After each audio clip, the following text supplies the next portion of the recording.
He forgot how to read years ago, then she taught him the words to win her heart. The letter was sitting on the kitchen table when Elias came home. Not a bill, not a flyer. A handwritten letter, the kind nobody sends anymore, the kind that arrives and immediately makes your stomach drop because handwritten means personal and personal means you cannot pretend you missed it. His daughter Nina was standing at the stove stirring something. She did not turn around. She said without looking at him, "It came today from the veteran's office." Elias stood at the table. He stared at the envelope. His name was printed on it in clean, dark ink. Elias Grant, the address below it was theirs. He stared at the letters of his own name, the way a man stares at a wound he is not ready to look at directly. "Did you write it?" he asked. "No," Nina said, "it's addressed to you."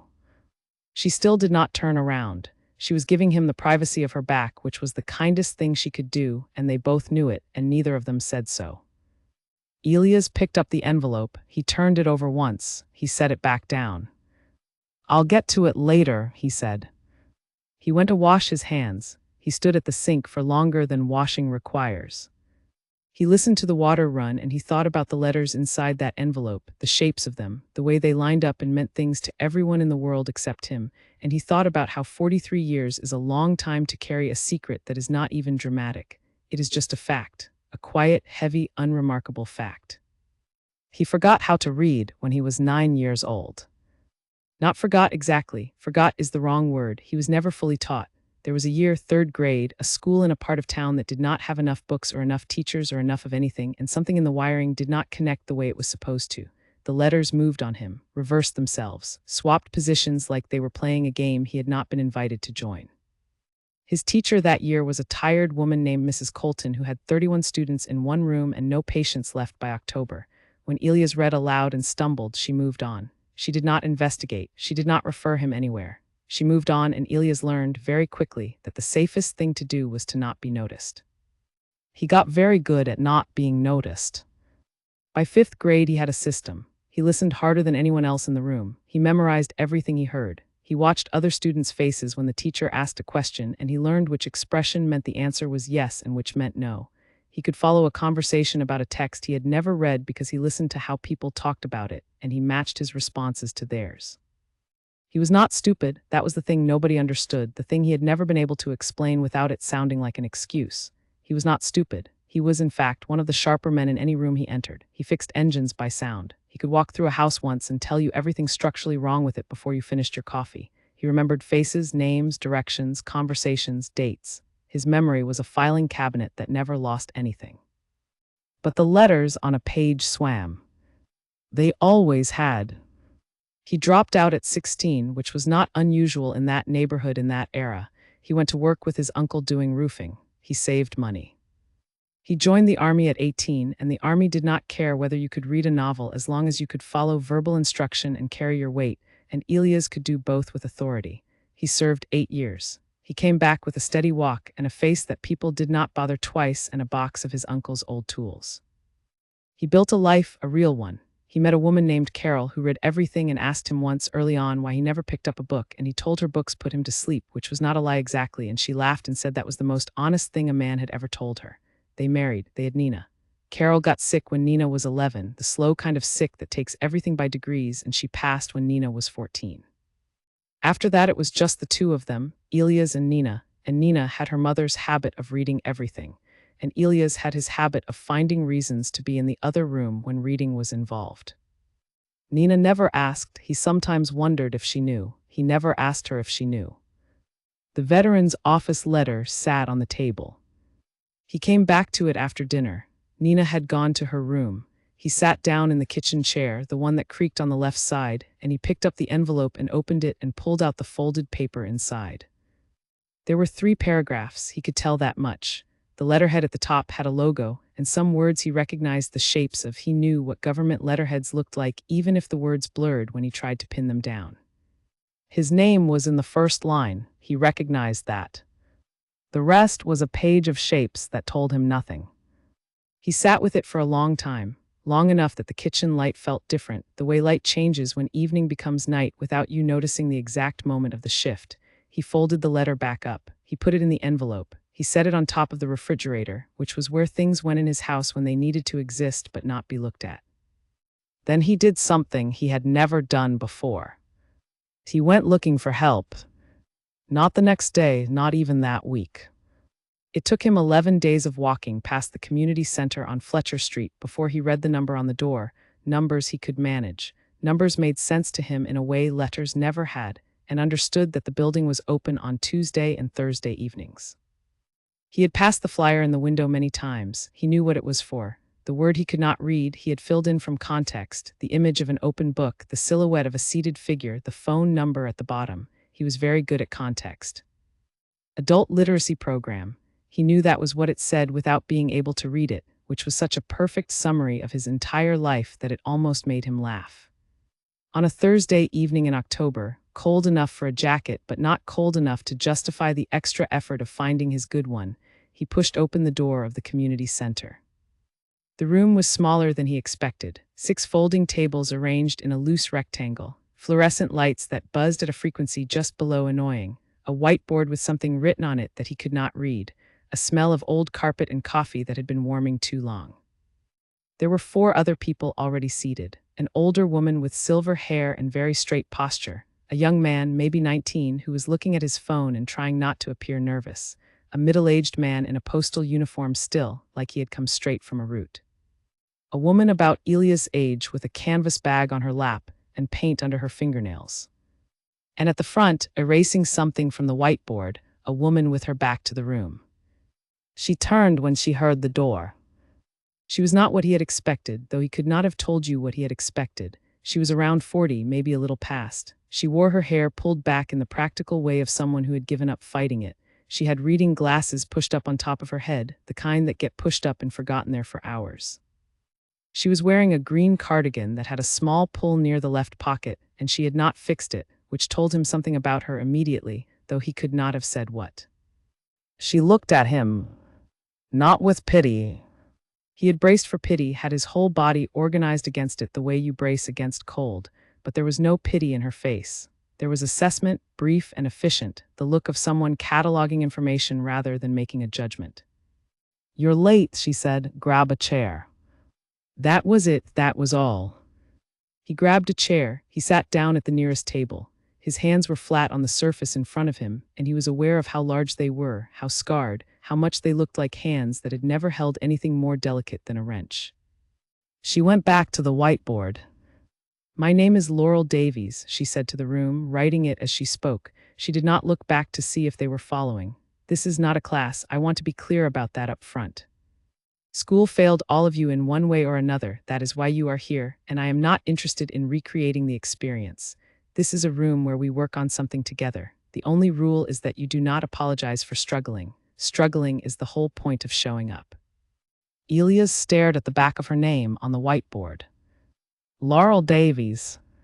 He traced the shapes of the letters without moving his hand. He did not know why, he had never done that before, but something about the way she wrote her own name, unhurried, like the letters were not a performance but just a fact, made him want to study it.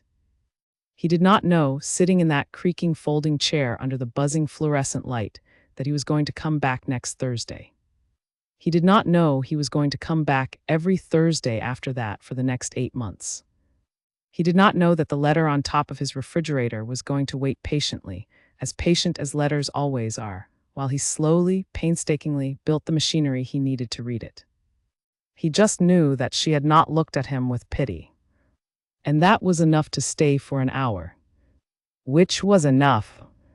For now, the second Thursday, Elias arrived on time. He told himself it was because he had nothing else to do at 7 in the evening, which was not true. He had a truck that needed its oil changed, a gutter on the north side of the house that had been sagging since August, a phone call from his old army buddy Pete that he had been putting off for 2 weeks. He had plenty to do. He arrived 4 minutes early and sat in his truck in the parking lot for 3 of those minutes, which felt appropriately casual, and then went inside.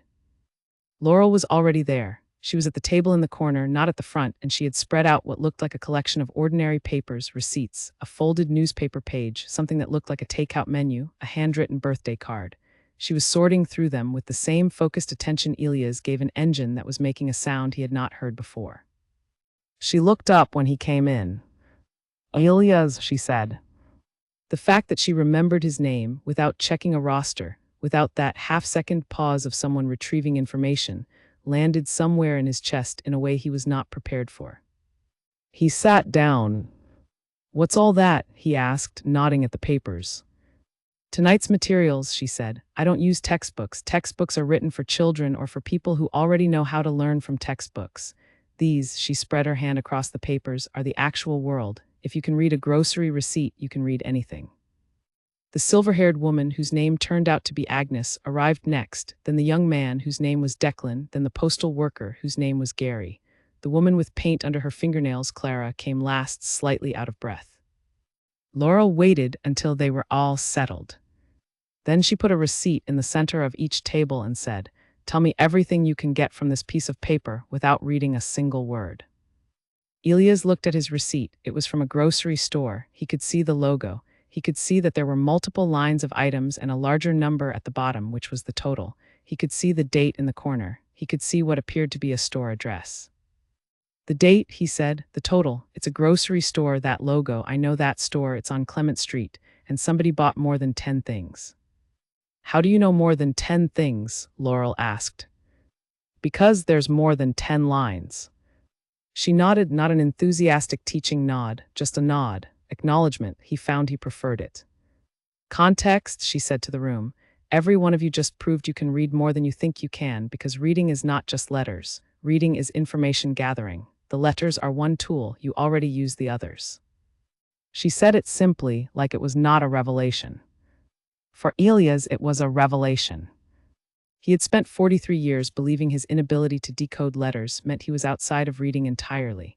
The idea that he had been reading his whole life in a different language, using different tools, reorganized something in the structure of how he thought about himself. It was not comfortable, exactly. Realizations that knock down walls rarely are, but it was important. He stayed in his chair. He did the work. The work was slow, that was the truth of it. There was no montage, no sudden unlocking. The letters still moved on him sometimes, still swapped themselves around with the particular cruelty of a thing that has been wrong for decades. But Laurel had a way of returning to a problem from a different angle each time, of finding the door that was already slightly open instead of pushing on the locked ones, and slowly, over weeks, not days, some things began to stick. He learned that his particular difficulty had a name, dyslexia. Laurel said it plainly on the third week, like she was telling him the weather. She said, "The way your brain processes text is a recognized neurological difference. It does not mean anything except that standard instruction was built for a brain that works differently than yours, and the system failed to accommodate you. That's the system's failure, not yours." Ilias had heard the word before. He had never connected it to himself. He had thought of it as something that happened to children who got extra time on tests, not to men who had spent 43 years building scaffolding around a gap in themselves.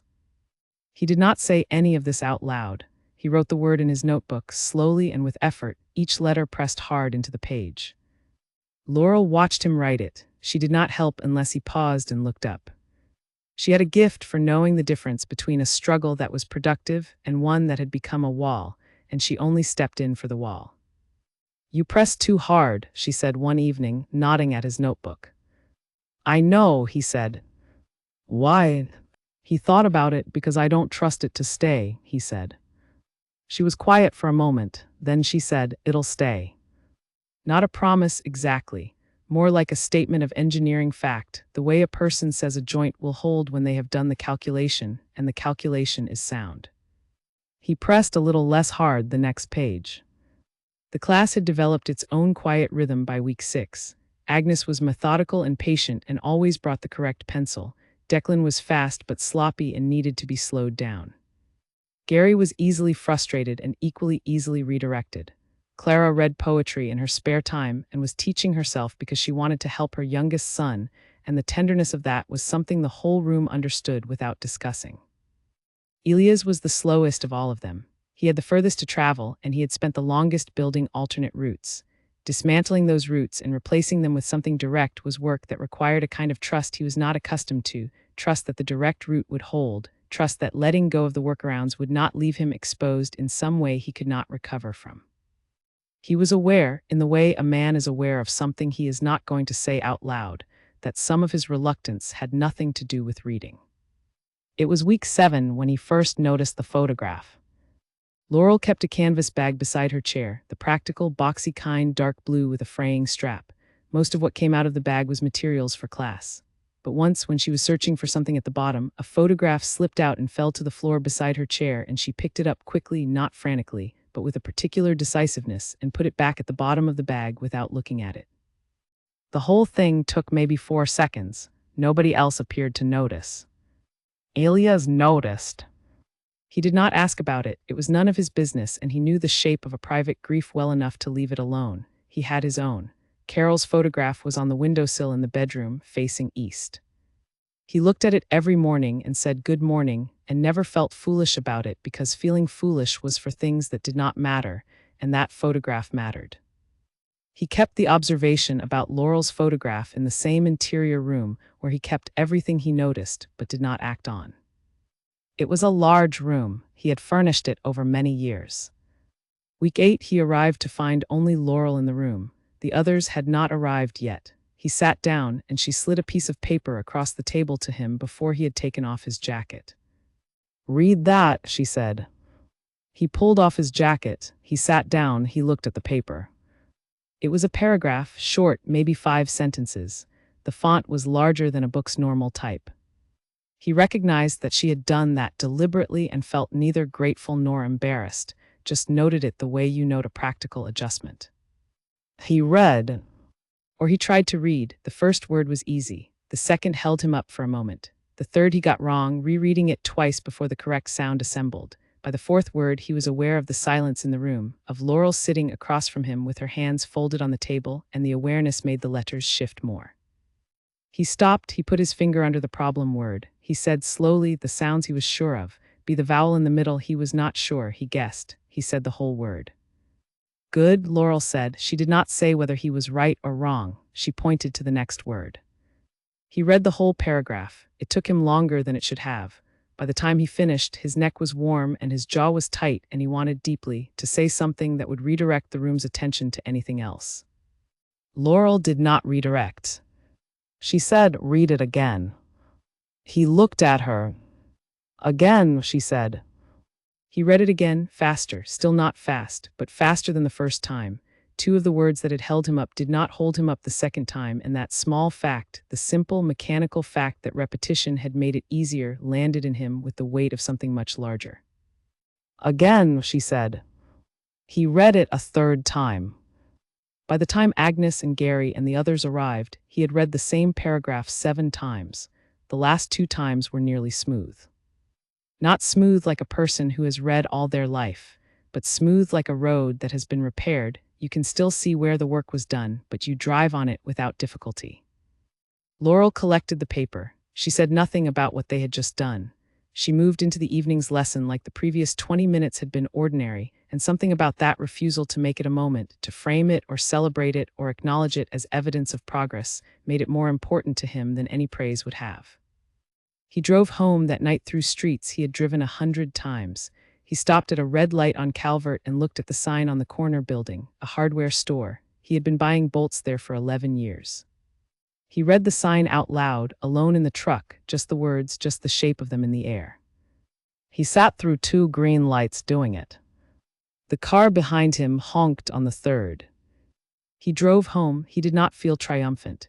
He felt something quieter and stranger, the feeling of a door that has been stuck for so long you stop trying it, turning under your hand. It was in week 9 that he learned about the photograph, not from Laurel. She would not have told him. She was not the kind of person who offered private information to fill silence. He learned it from Agnes, who had arrived early one evening while Elias was in the parking lot and had been inside long enough to overhear something that was not intended to be overheard.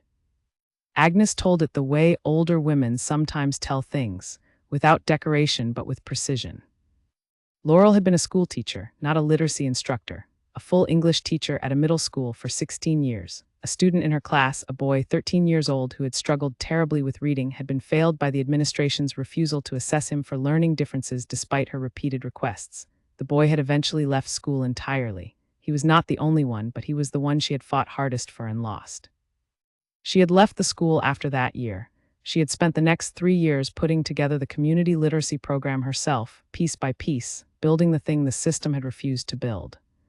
She ran it on grants and donations and whatever else she could hold together with her own determination, which was, Agnes said with a tone of settled certainty, considerable. The photograph in the bag was a photograph of her old classroom.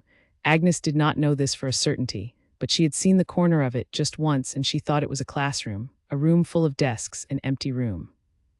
Elias thought about this on the drive home. He thought about a woman who had watched the system fail and instead of accepting the failure, had built a replacement with her own hands. He thought about the specific quality of that kind of determination, the kind that comes not from ambition but from a debt you feel you owe. He understood that kind of debt. He had been living inside it for years. It sat between them in the room every Thursday, that understanding, like a third presence neither of them had introduced. He was not yet ready to say so. He went home and he opened the veteran's office letter and he read it. It took him 40 minutes to read 3 paragraphs. He looked up 9 words. He read it twice to make sure he had the meaning right. It was about a benefit he had been owed for 6 years and never claimed because the claim required filling out a form, and he had not been able to fill out the form alone and had not been able to bring himself to ask for help with it. He sat with that for a while. The kitchen was quiet. The clock above the stove ticked with its usual indifference. He thought about 6 years of a benefit unclaimed, and he thought about the flyer in the community center window that had taken him 11 days to walk through, and he thought about all the distance between the thing you need and the door you cannot make yourself open. Then he got out a pen. He started filling out the form. Nina found him at the kitchen table at 11:15 at night, the benefit form spread in front of him, a dictionary open beside it, his handwriting slow and careful and pressed a little less hard than it used to be. She stood in the kitchen doorway in her socks and did not say anything for a moment. Then she said, "Do you want tea?" "Yeah," he said, "thanks." She put the kettle on. She did not ask about the form. She did not ask about the dictionary. She stood at the stove with her back to him, which was the kindest thing she could do, and they both knew it, and neither of them said so. She was very much her mother's daughter. He kept writing. The form took 3 evenings to complete, not because he could not manage the words. He was managing the words now, slowly and with effort, but managing them, but because some of the questions required him to recall specific dates and unit numbers and incident reports from his service years, and the military is not an institution that makes its records easy to retrieve. He called Pete finally, and Pete, who knew everything about Army administration the way some people know the layout of their childhood home, walked him through it on the phone, reading things out when Elias needed it, and did not ask why Elias needed things read out, because Pete had known Elias for 26 years and had long since assembled his own conclusions and kept them respectfully to himself. He mailed the form on a Tuesday. The following Thursday he walked into the community center, and Laurel was at the whiteboard, and she said Elias when he came in and remembered his name without a pause, the way she always did, and he sat down in his chair and thought about the form in its envelope in the mail and felt something adjacent to pride, which was not a feeling he was especially comfortable with but which he recognized and did not try to argue away. The lesson that evening was about reading for specific information rather than reading everything equally. Laurel called it skimming with purpose, and she brought in a stack of different documents, a lease agreement, a medication instruction sheet, a utility bill, and asked each of them to find one specific piece of information in each document without reading it cover to cover. Elias was good at this, better than he expected to be. He had spent his life scanning for what he needed in a sea of information he could not access directly, and the skill translated. He found the late payment date on the utility bill before Gary, who could read far more fluently. He found the dosage warning on the medication sheet before Agnes. Laurel noticed. She said nothing during the exercise. After, while the others were comparing notes, she leaned across and said quietly, "You've been reading everything the hard way for 40 years. Your brain learned to find signals. That's not a disadvantage." He looked at her. She was not performing encouragement. She was stating a conclusion she had reached through observation, the way she did everything. "What is it then?" he asked. "Differently built," she said, "like a truck that was made for rough terrain and kept being driven on highways. It works, but it works wrong for the environment." He thought about that for a long time after. He thought about it on the drive home, through the streets where he now read the signs when he stopped. He thought about it working at the gutter on the north side of the house the following Saturday morning, standing on the ladder with a piece of bent aluminum and a drill, Nina standing below holding the ladder in the way she had taken over from Carol without discussion and without ceremony. He thought 43 years, rough terrain truck on a highway. He thought about Laurel saying it like it was just engineering. He started looking forward to Thursdays in a way he had not looked forward to things in a while. He examined this fact carefully, the way he examined anything that surprised him. He looked at it from several angles. He was honest with himself about what he found. He had spent too many years inside false constructions to build another one now. He found that Thursday evenings were the part of his week when he felt most like himself, not the self he had managed to build around the gap, the capable and quiet and reliable self that worked well enough, the self underneath, the one that had been waiting, without being dramatic about it, for something he could not have named. He did not say this to anyone. He kept coming back on Thursdays. It was in week 12 that he first made Laurel laugh. He had not been trying to. He was reading aloud from a takeout menu, the week's unusual material, and he misread an item. Mushroom risotto became, in his reading, something that sounded like mushroom rooster, and he said it with such complete confidence, looking up from the page as though reporting accurate information, that the correction took a full second to arrive. When it did arrive, he felt his neck go warm. He looked back at the page. He said with the same flat delivery, "That one's wrong." Laurel laughed, not a polite teacher laugh, an actual laugh, brief and unguarded, the kind that escapes before you choose it. He did not look up. He kept his eyes on the menu, but the warm feeling in his neck had changed quality somehow. He read the rest of the menu without error. He went home that night and sat in the kitchen, and Nina was out and it was quiet in the house, and he thought about the sound of that laugh the way you think about something you did not expect to care about and find, upon reflection, that you do. He thought, what is a man supposed to do with that? He went to bed. He lay in the dark. He thought about mushroom risotto. He did not come up with an answer. He went to sleep. By week 14, Elias could read a newspaper article without stopping. Not fast, not perfectly. He still hit words that stopped him, that required sounding out from the beginning, that had the letters arranged in ways his brain resisted. But he could get through a page of actual print, actual full-column newsprint, from the first word to the last, and arrive at the end with the meaning intact.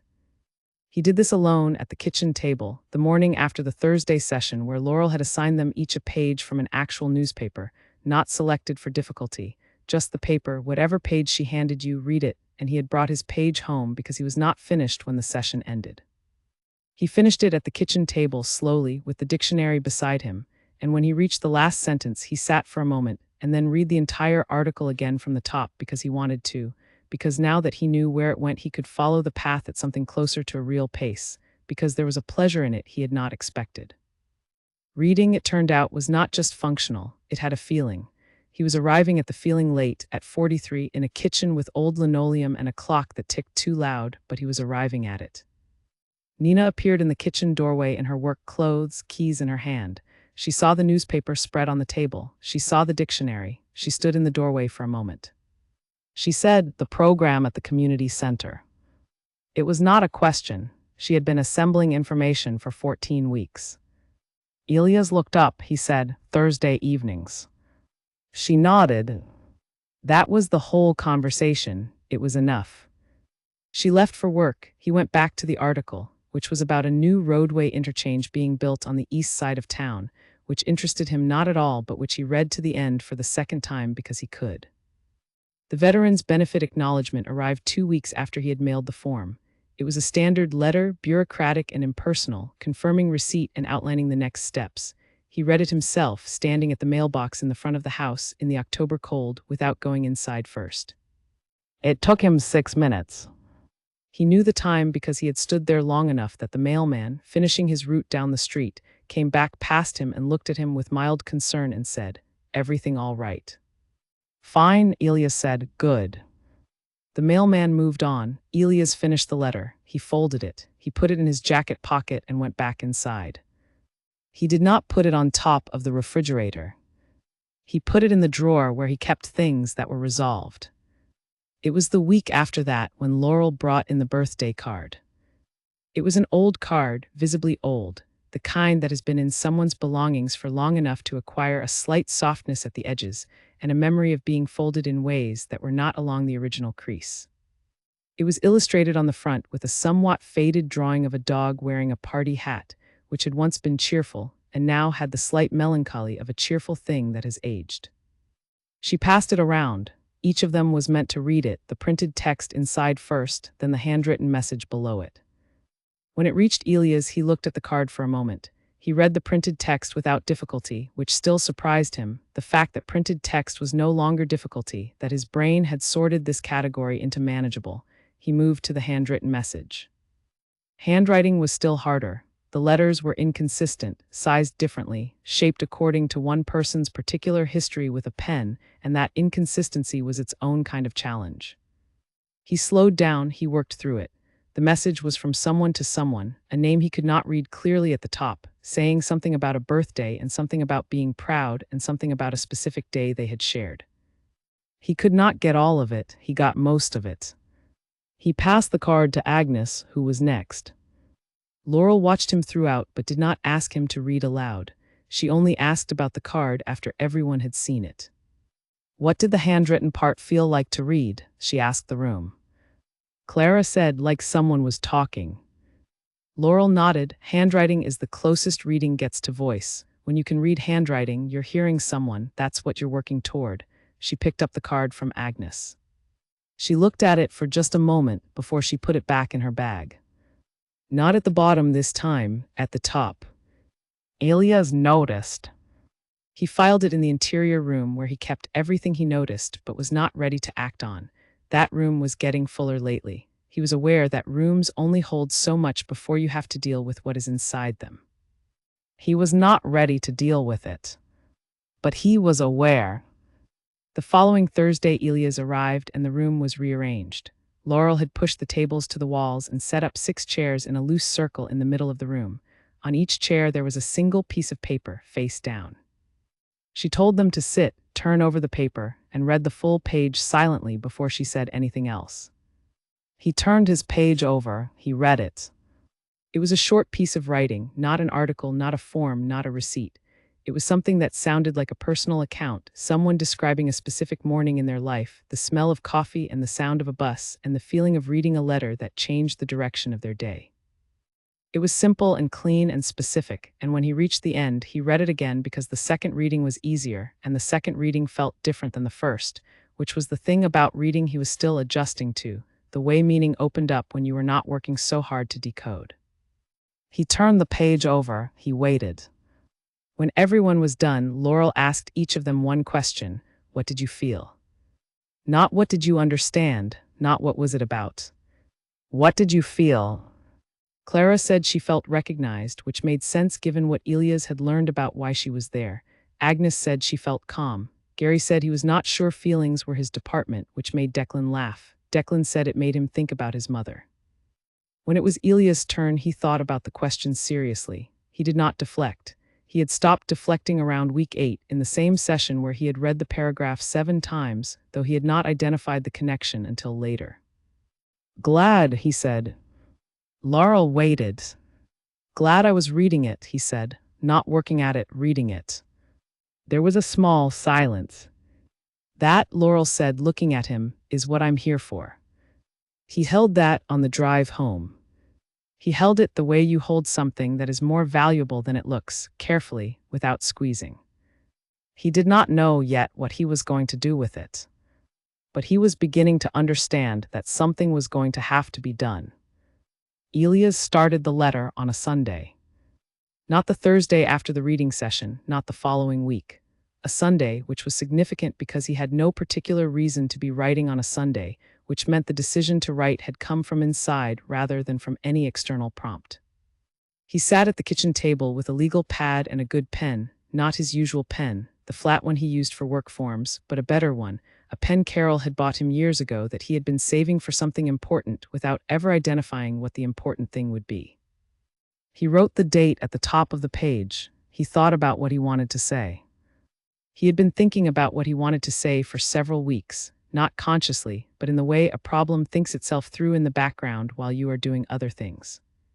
He had been doing gutters and oil changes and army paperwork in Thursday sessions, and the writing had been composing itself in the part of his mind that runs parallel to daily life, the part that processes the things you cannot afford to look at directly.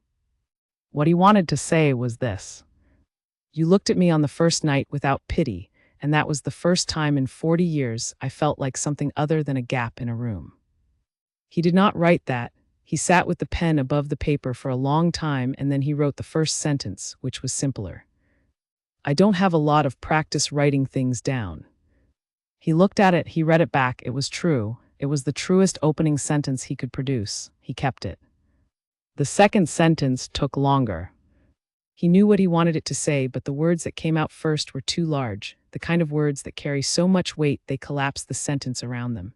He tried several versions. He crossed them out, pressing the pen through them in long horizontal lines until the paper was a record of his attempts. Nina came into the kitchen for water at some point. She saw the legal pad. She saw the number of crossed-out lines. She said nothing, filled her glass, and went back to her room. He was grateful for her. He thought about Laurel and the card at the top of her bag instead of the bottom, which was a small change and might mean nothing, and which he had not been able to stop thinking about.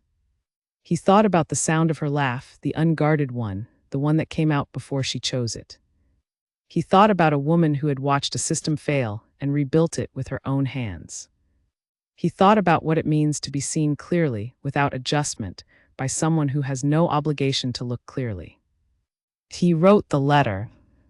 It was not long. He was not a long letter man, and he understood by now that saying things in the smallest possible units was not a limitation but a precision. The long versions of things were usually the versions that were avoiding something. The short versions were the ones that had found it. He wrote 4 sentences. The first was about the first Thursday. The second was about what had changed because of the Thursdays. The third was about what he had noticed, not what he felt, because he was still more comfortable with observation than declaration. The fourth was about what he hoped. He read the letter back 3 times. He changed one word in the third sentence. He changed it back. He left the original. He folded the paper. He looked around the kitchen for an envelope and found only the business envelopes in the drawer beside the stove. He started to reach for one and then stopped. He thought about the birthday card, the one with the dog in the party hat, the one she had held carefully and returned to the top of her bag, the one from their first lesson which she had kept. He went to the community center on the following Tuesday, not a class day, and knocked on the office door at the side of the building. A man named Gerald, who ran the administrative side of the program and whom Elias had met briefly in September, answered and did not seem surprised to see him. People came by between sessions sometimes, apparently. Gerald let him in. Elias asked him, with a specificity that must have seemed odd, if there were any old birthday cards in the storage room, things left over from materials Laurel had collected.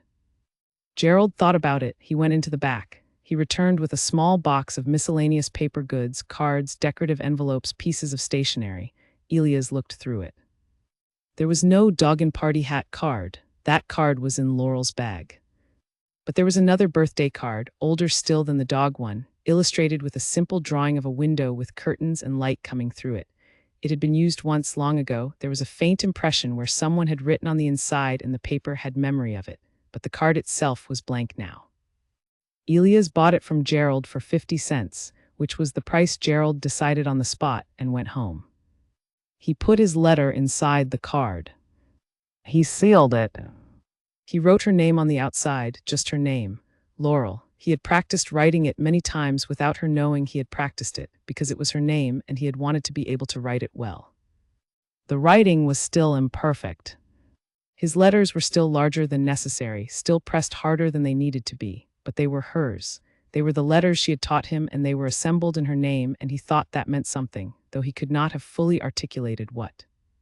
He did not put it in her hand. He was not ready to be there when she read it. He did not know what he would do with his face while she read it, and he did not want to find out.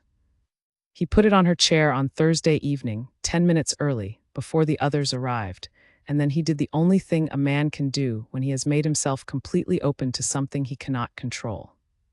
He went and sat in his truck in the parking lot. He told himself he was checking the oil pressure gauge, which was reading slightly low and had been something he meant to look at. He sat with the engine running and looked at the gauge and thought about oil pressure and did not think about what he had just done, which was the same as thinking about it constantly. He stayed in the truck for longer than the gauge required. Agnes arrived, Declan arrived, Gary arrived still in his postal uniform. Clara arrived with paint under her fingernails, which was every week, which meant she was always coming from something. Elias went inside. His chair was pulled up at his usual table. The card was not on it. He looked without obviously looking. He could not see Laurel's bag, which was usually on the floor beside the front table. He could not see Laurel. She was not in the room yet. He sat down. He put his hands flat on the table. He breathed. Laurel came in 2 minutes before the session started. She came in from the side door, the one that connected to the offices, not the main entrance. She had her bag over her shoulder and her glasses pushed up on top of her head, and she was talking to Gerald about something that had the tone of an administrative matter, which she resolved with a brief nod and a turn. She looked at the room. Her eyes moved across the tables in the automatic check she did every session. They moved to him. He did not look away. He was done with looking away from things. She held his look for a moment, not long, not the length of a conversation, just the length of an acknowledgement. Then she looked away to the whiteboard and picked up a marker. "Let's get started," she said. He breathed. The session was about reading unfamiliar words from context. Laurel called it inference, which she explained meant making an educated guess based on what you already understand. You look at the words around the unknown word. You look at the situation. You make your best read. Elias thought this was good advice for things beyond vocabulary. He read his materials that evening with more attention than usual, which was a way of not looking at Laurel directly, which was also a way of looking at her very carefully by not looking at her at all. She ran the session the same as every other session. She moved between tables. She asked questions. She redirected when someone got stuck without making the stuck moment into a scene. She was patient without being soft about it, which was the precise quality he had noticed first and had not stopped noticing. At the end of the session, when the others were packing up and saying their goodbyes and Gary was talking to Declan about something to do with a sports team, Laurel was at the front table reorganizing the materials. Elias packed up his notebook. He stood up. He put on his jacket.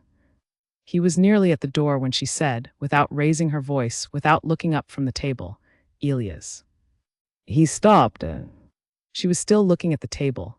Her hands were flat on it, on either side of the materials she had been sorting, and she was not sorting them anymore. He waited. She looked up.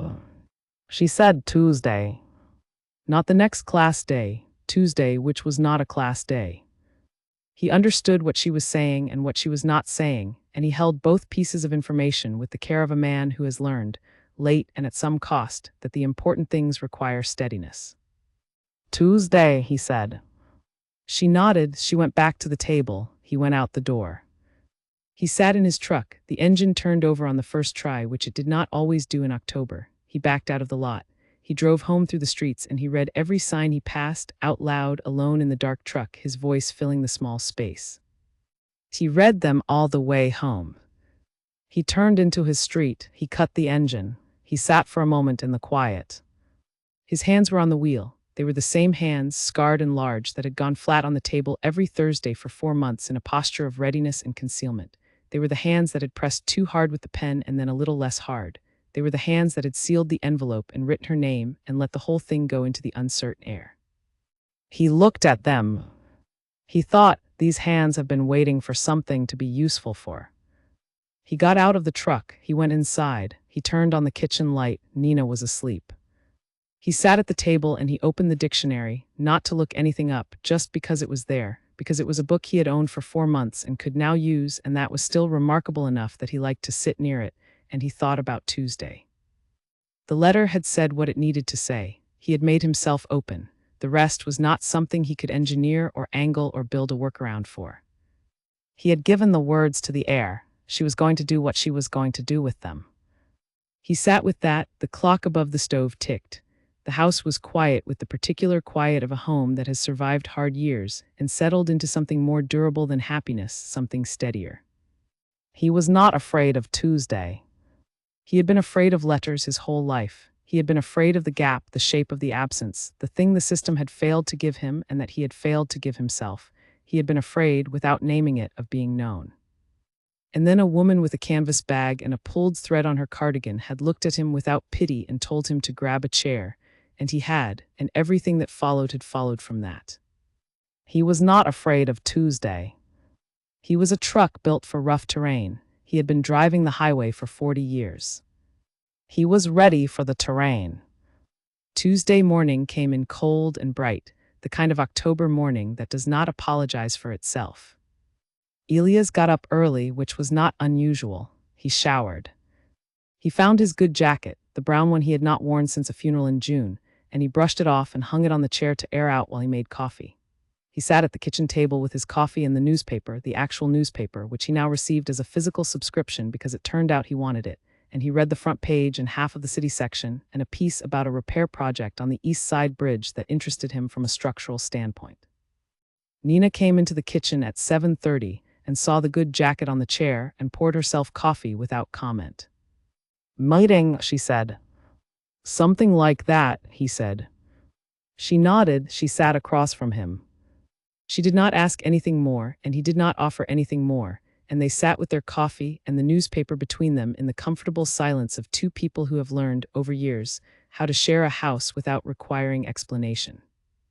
He drove to the community center at 10, which was when he had told Laurel he would be there, though he had not been specific about the time, which meant he had assembled an assumption about 10 o'clock from things she had said about her schedule on Tuesdays, and he was working with inference, which was what she had taught him. The parking lot had 2 cars in it that he did not recognize. He parked. He sat in the truck for 30 seconds by the clock on the dash, then he got out. The side office door was unlocked. He knocked anyway. "Come in," she said. She was at the desk in the small office that Gerald usually occupied, which meant Gerald was not there. She had her canvas bag on the desk and she was going through materials. She looked up when he came in. She was wearing the same green cardigan. The pull near the pocket was still there. He noticed it the way he noticed all details about her now, not cataloging but attending.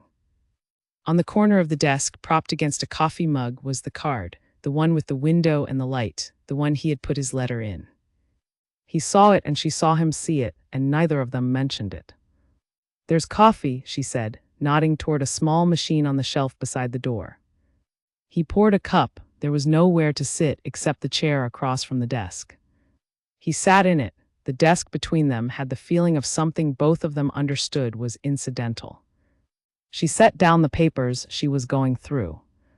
She was quiet for a moment. She was not performing quiet, the way people perform silence to build tension. She was simply gathering the words the way she gathered everything, without hurry. "You've been in this program for 4 months, she said. "Yeah," he said. "You came in as the most locked-down reader I've had in 3 years of running this," she said. It was stated with the same plainness she applied to everything, not cruelty, not apology, just the measurement as she had taken it. "I know," he said. "And now," she said, "you read the newspaper." He waited.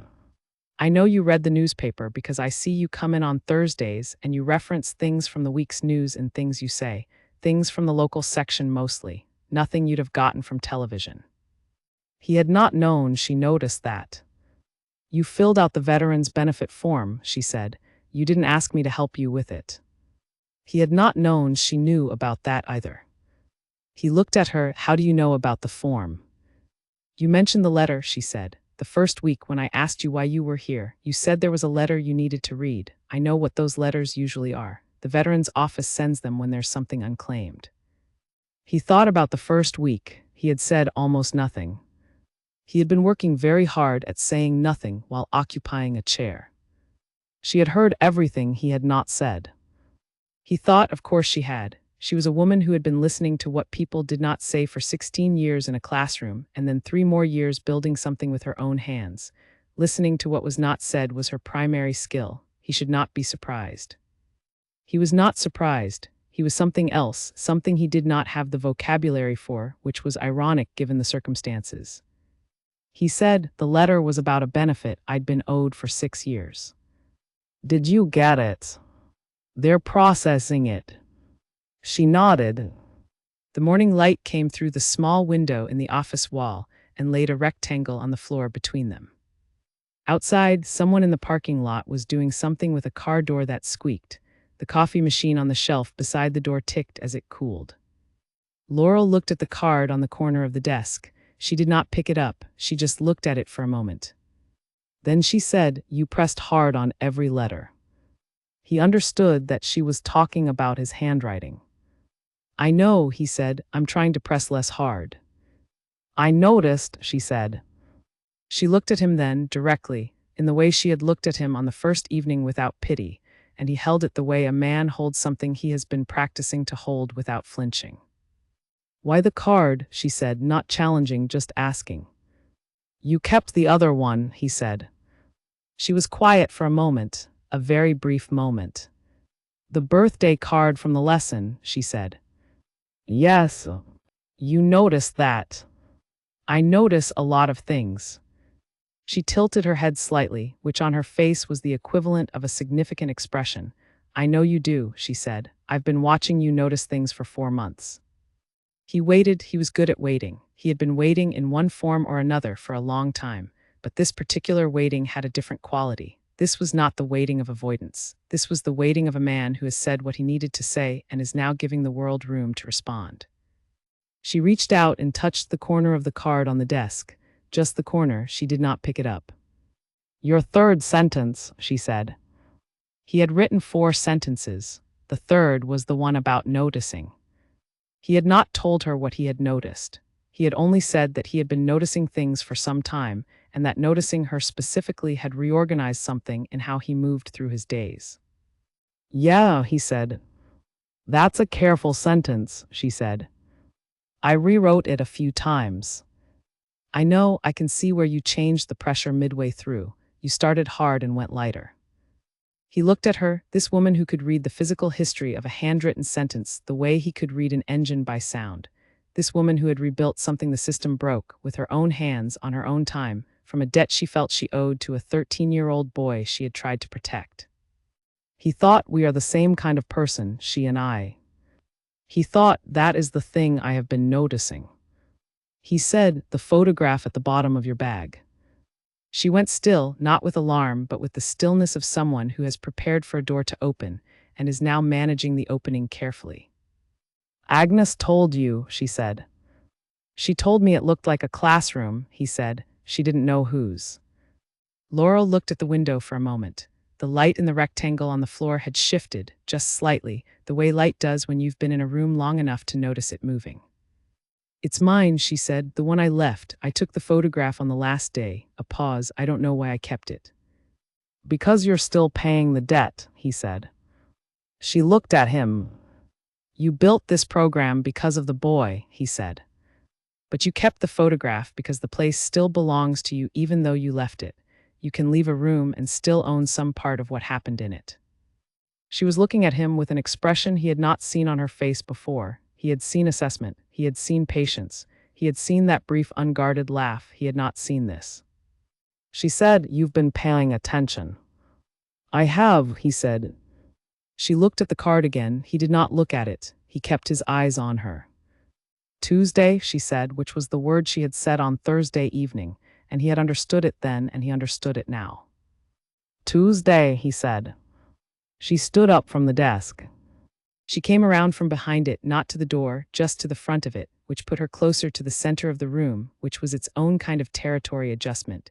She was not a tall woman. He had not fully understood how not tall she was until she was standing 4 feet away from him with the desk no longer between them. She said, "I want you to know I have never, in 3 years of this program, had a situation like this one." "I know," he said. "I'm telling you that because I want to be accurate about where I am," she said. "I am usually accurate about where I am. I'm less accurate about this." "That makes 2 of us," he said. She nodded. It was the nod of 2 people acknowledging a shared uncertainty, which was not the same thing as not moving toward it. You could be uncertain about something and still know what direction you were going. He stood up, the chair scraped on the floor. He was considerably taller than her, which he had also not fully registered until they were in the same proximity without a table between them. She looked up at him. She did not step back. She said, "Your G's are still terrible." He said, "I know. I can keep working on that," she said, "if you keep coming." "I'm going to keep coming," he said. The rectangle of light on the floor between them held for a moment, warm and certain, before a cloud moved outside and took it temporarily away, which is the nature of light in October, which is the nature of most things worth having. The pull on the left pocket of her cardigan was still there. He thought, without saying it, that it had probably been there for a while and would probably be there for a while longer, and that this was fine, that this was in fact good, that a woman who does not fix the pull on her cardigan because she is busy building something with her hands is a woman worth knowing for a long time. He kept that thought where he kept the things he noticed. He drove home at noon. Nina was out. The house was quiet. He sat at the kitchen table, the one with the creaking chair and the old linoleum and the clock that ticked too loud, and he pulled a fresh piece of paper in front of him. He wrote slowly and with the pen pressed only as hard as was needed, "Dear Laurel." He looked at it. He read it back. He thought about where to go next, how to begin the long and ordinary and remarkable work of saying things to a person in real time, not in prepared sentences, but in the daily accumulation of small words that build, over months and years, into something that holds weight. He thought, "I learned to read late. I learned to say things late. I am going to be late on a lot of things." He thought, late is still arriving. He looked at what he had written. "Dear Laurel." He kept going.